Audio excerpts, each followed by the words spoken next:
ต่อไปก็จะเกิดเป็นคือพวกเอธิโอเปียอดอยากหิวโซทั้งที่อาหารอยู่รอบข้างเต็มอยู่เด้แต่ไม่มีปัญญาหากิน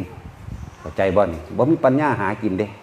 ทั้งที่มันอยู่ในสถานที่ที่อุดมสมบูรณ์เลยเพราะยังมิจฉาทิฏฐินะสิ่งที่ร้ายแรงที่สุดบอกว่าถ้าหากแม้นอนันตริยกรรมนี่แต่สำนึกได้ในภายหลังยังเปรียบไม่ได้เท่ากับมิจฉาทิฏฐิเด้อมีผู้ใดกล้าแจกแจงอันนี้เด้สลายแรงที่สุดคือมิจฉาทิฏฐิอนันตริยกรรมอย่างเช่นเทวทัตแต่ว่าสำนึกได้เมื่อภายหลังเขายังมีวันสิ้นสุดเข้าใจบ่นี่เขายังมีวันสิ้นสุดแม้จะเกิดตกนรกอยู่ใน100,000พระพุทธเจ้าตรัสรู้แล้วก็สร้างเขายังมีวันสิ้นสุดว่าต้องเกิดขึ้นมานั่นแหละแม้นว่าสิทธาใด100อสงไขยกลับก็สร้างแต่ว่ายังมีวันสิ้นสุดแต่พวกนั้นไม่มีวันสิ้นสุดมันบ่ธรรมดาเด้คำว่ามิจฉาเนี่ยมันบ่แม่นธรรมดาเด้มิจฉาทิฏฐิเด้หลายแรงกว่าหมู่เบิดมันสิวนอยู่ในนี่แหละในอบายภูมิต่างๆนี่แหละแล้วจังว่าจะอาจหารเหตุอันผู้ใดก็เลยที่เขาเห็นเฮ้ยมึงเว้าไปโลดเธอตอนนี้มึงเว้าไปหลังจากนั้นก็สิเป็นคนบ่จักหยังคือเฮาเห็นหมูหมากาไก่อยู่เดี๋ยวนี้ล่ะคือเฮาเห็นพวกอันสัตว์ยืดๆยาวๆใส่เดือนเฮาเห็นพวกสังเสชชะทั้งหลายที่เยือบไปนั่นน่ะคือเฮาเห็นอยู่เดี๋ยวนี้แหละอันนั้นยังบ่ได้เจ็บปวดแสบร้อนปานใดเด้แต่กว่าสิลากเบิดสิ้นของมหาเวทีทั้ง 2,000กว่าสิโลลุวะมหาโลลุวะตาปะมหาตาปะจอุสุทะโอ้ยยังละ 2,000 กว่าสิสิ้นจบอยู่หันมันเท่าใดอายุเขายืนกว่านั้นอีกเด้ธรรมดาเด้จังว่าอย่าอาจหารเหตุอย่าไปหาบ่เป็นตะไปหาว่าอีหยังดอกที่จริงน่ะถ้าคนที่ถึงธรรมจริงๆคือเขาสิน้อมเขามาเบิ่งเจ้าของเด้ออย่าไปอาจหารเหตุผู้ใดเฮ็ดแล้วแก้ยากว่ะแก้บ่ได้มันธรรมดาดิแนวมันนี่เห็นบ่พวกอดอยากหิวโซ่หัวโตคนป้องแมงวันตอมยิ่งๆน้ำหูดังน้ำปากแต่บ่ตายเจ็บปวดโยงสั่นนั้นจะไปเกิดในนรกนี่มันปวดแสบร้อนอยู่ตลอดกาลนี่หรอกบัดนี้มาเป็นเปรตอีก12ชนิดหูยเป็นธรรมดาบ่ได้ร่างกายใหญ่พวกนี้เพราะว่าจิตใจมันใหญ่มันอาจหารมันห้าวหาญในการทำลายจักว่าล่ะจิตใจมันใหญ่ได้ร่างกายใหญ่ดุจดังภูเขาแต่มีความอดหิวโซ่ยงสั่นไม่ตายว่าธรรมดาดิต่อได้กลับเด้นธรรมดาเสื้อสิไลเมื่อครบ12ชนิดนะโอ้ธรรมดาด้วยจังว่าอย่าอาจหารเหตุอย่าอาจหารไปหาอันน้องสั่นน้องสี่สามเณรน้อยผู้หนึ่งมันสิเตะตะก้อฟุตบอลกินข้าวแรงแกงร้อนจุกสร้างเขาก็รักษาของสาธารณะได้นี่แหละจึงบอกว่าอย่ามาเถียงอันพวกบ่จักหยังเพื่อสิรู้เขาไปขนาดนี้จังว่าเตือนไว้อยู่ซื้อรถให้เขาเฮ็ดจังใดเขาเฮ็ดรถแต่ว่ายังหน่อยเขาก็รักษาสิ่งที่เป็นสาธารณประโยชน์ได้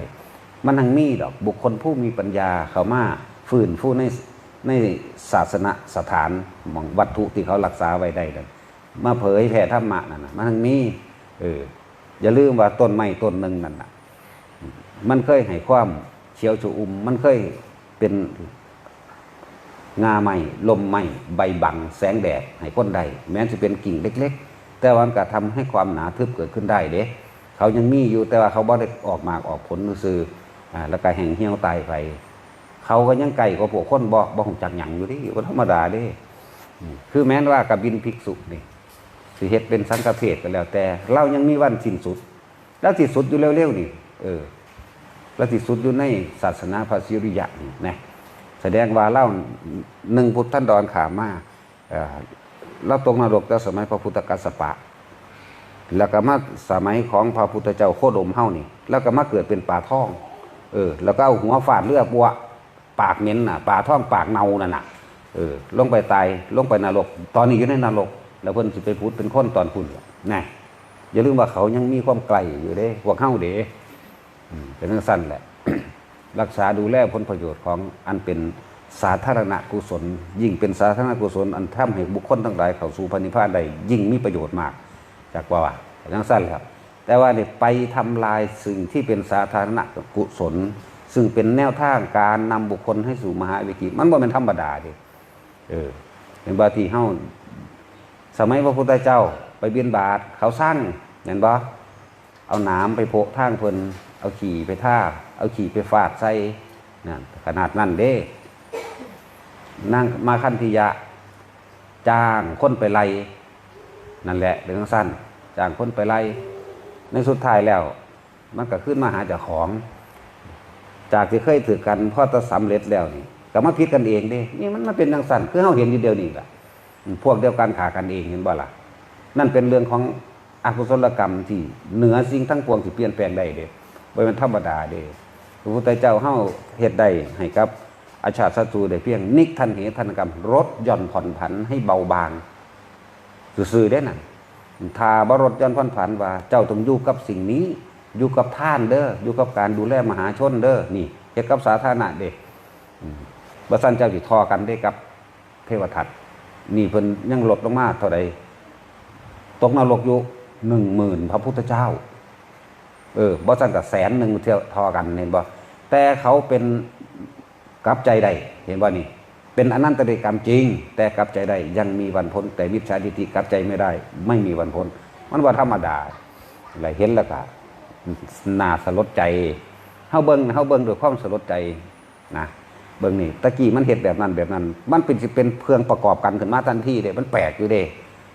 เฮาก็เบิ่งข่าวอันนั้นแหละเขาฆ่ากันรุมตำแต่ว่าลู่ตัวนึงอยู่ทางข้างเฮานี่ต้นหน้าต่อตาลู่อันนึงคันลู่ในข่าวนี่อีกอันนึงฮู้บุพกรรมเขาผู้วะขึ้นมามันธรรมดาดินั่นแหละจังโอ้ยธรรมดาว่ะพวกนี้เฮ็ดกรรมหยัง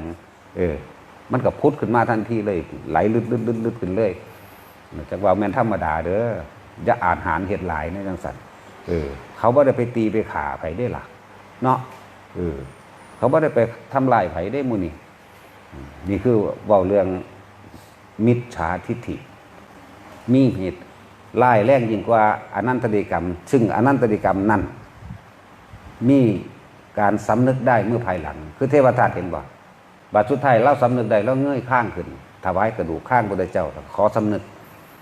ขอบูชาข้าพเจ้าขอถึงพระพุทธพระธรรมคำว่าพระสงฆ์เว้าว่าได้แผ่นดินสูบปึ๊ดลงไปทันทีแต่ว่านั้นเราสำนึกแล้วนั่นแหละขณะพยายามเดินทางไปขอโทษพระพุทธเจ้าเด้นั่นน่ะสำนึกแล้วในใจแต่ว่ากรรมตัวอกุศลกรรมตัวนั้นมันบ่ยอมจักว่ามันบ่ให้ไปเห็นพระพุทธเจ้าได้เลยมันบ่ได้คือในหนังเด้อพวกเจ้าเด้อ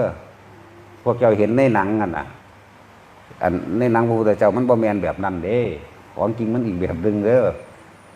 สระน้ำที่ถือเทวทัตสูบลงกันน่ะบ่มีสัตว์จักโตอยู่ใดเบิ่งดูมันโหดร้ายขนาดนั้นมั้ยมันยังมีสระน้ำเด้เขาล้อมไว้อยู่เด้บางแผ่นดินสูบนั่นน่ะใส่ติ้งลิงอยู่ว่าแต่ว่ามีผิดเข้าใจบ่ล่ะบ่มีประโยชน์อีหยังเลยขนาดเป็นน้ำเบิ่งดูต้นไม้แถวนั้นตายเบิดเบิ่งดูมันบ่ย่อมไปกินขี้คนชั่วเข้าใจบ่ล่ะมันธรรมดาบ่ขนาดต้นไม้มันตั้งกันใจตายกูบ่เกิดเห็นบ่ล่ะมันมีต้นไม้แห้งๆอยู่หั่น 2-3 ต้นอยู่เดี๋ยวนี้มันกันใจตายจากว่ามันบ่อยากไปแปดไปใกล้จากว่ามันธรรมดาที่เจ้าเอ้ยนี่แหละมันมีตัวอย่างเขาเอาแนวอ้อมไว้อยู่เดี๋ยวนี้ก็ดีเดี๋ยวนี้ละอยู่ประเทศนั่นละอินเดียนั่นแหละนี่แหละมันมีจะประจักษ์พยานเห็นหมดทุกอย่างเลย